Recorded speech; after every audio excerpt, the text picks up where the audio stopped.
Torah says that it is forbidden to work on the Sabbath. But the question that we need to ask is, what type of work is the Torah referring to? What is the definition also of the word Sabbath? When it comes to the Sabbath, there are a number of items in the text which are worthy of careful consideration. Everybody knows that when reading a translation, you have to be very careful. We actually filed the statement that I just made in our brains when we are reading, but when we take the English, we take it as if it were 100%, and it isn't. Here's one grossly misleading element of taking the English on face value or at face value. Exodus 20. Remember the Sabbath day to sanctify it. 6 days may you work and perform all your work. But the seventh day is a Sabbath to Yah, your Elohim. You shall perform no work, neither you, your son, your daughter, your manservant, your maidservant, your beast, nor your stranger who is in your cities. We'll look at all these because they're critical. For in 6 days Yah made the heaven and the earth, the sea, and all that is in them, and he rested on the seventh day. Therefore Yah blessed the Sabbath day and sanctified it. Let's zoom in on verses 8 and verses 9 for a second. It says, remember the Sabbath day to sanctify it. 6 days may you work and perform all your work.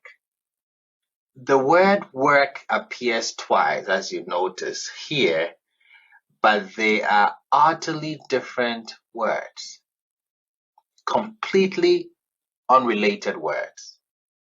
Even though the English translates it as work, translates both words as work. One is tavod and the other is melaktecha, avodah and malacha. Tavod or avodah means work, which could result in sweat, loss of energy, aching muscles, exhaustion, or being tired. Malacha, on the other hand, has no connotation of that whatsoever.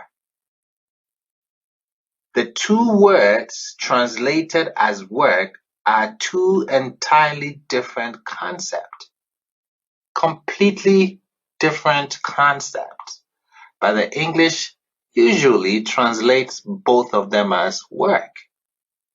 So when the text says do no work on the Shabbat, you would have to pause and find out, is it talking about avodah or is it talking about malacha?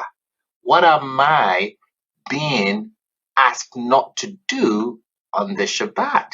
Then the next verse tells us also, but the seventh day is a Sabbath to Yah, your Elohim. You shall perform no work. So we know that there are two words that is being used for work here. What am I being asked not to do in Exodus 20 verses 10? It says, you shall perform no work. If there are two words that the text translates as work here, avodah and malacha, then it's crucial to know which work we are talking about here. Are we talking about tavod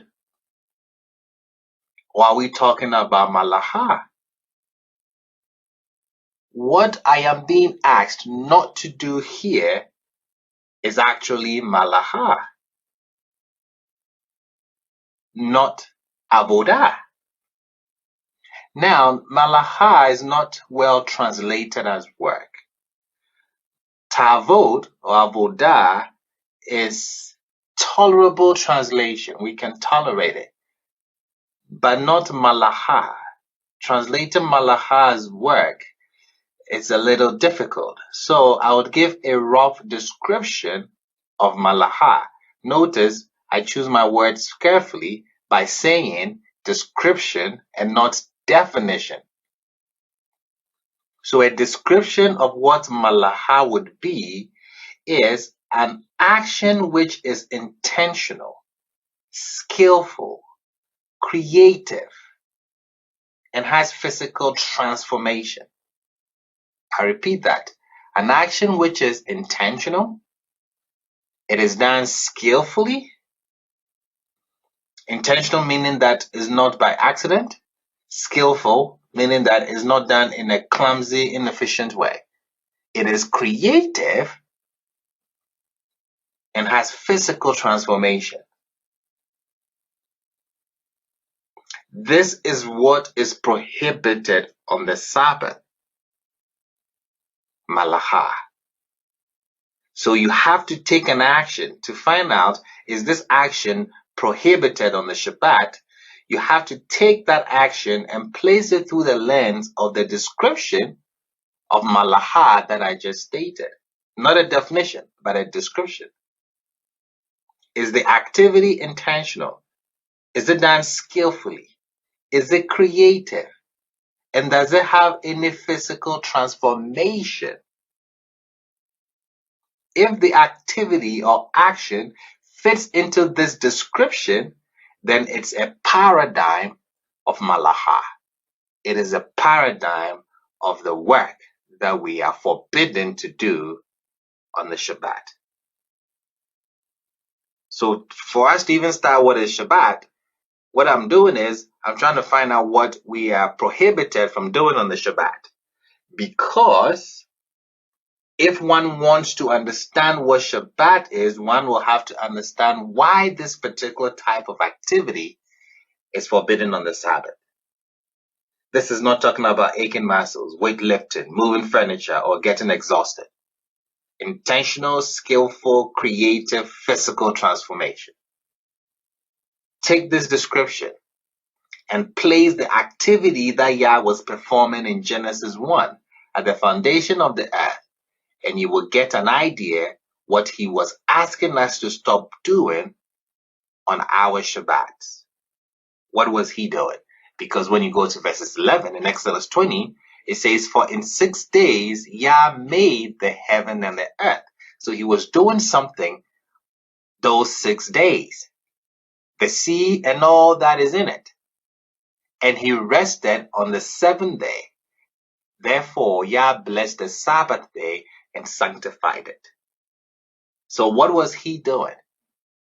Was his actions intentional? You bet. Skillful? You bet. Was it creative? You bet, because that was what he was doing. And was what he was doing having a physical transformation on this physical world?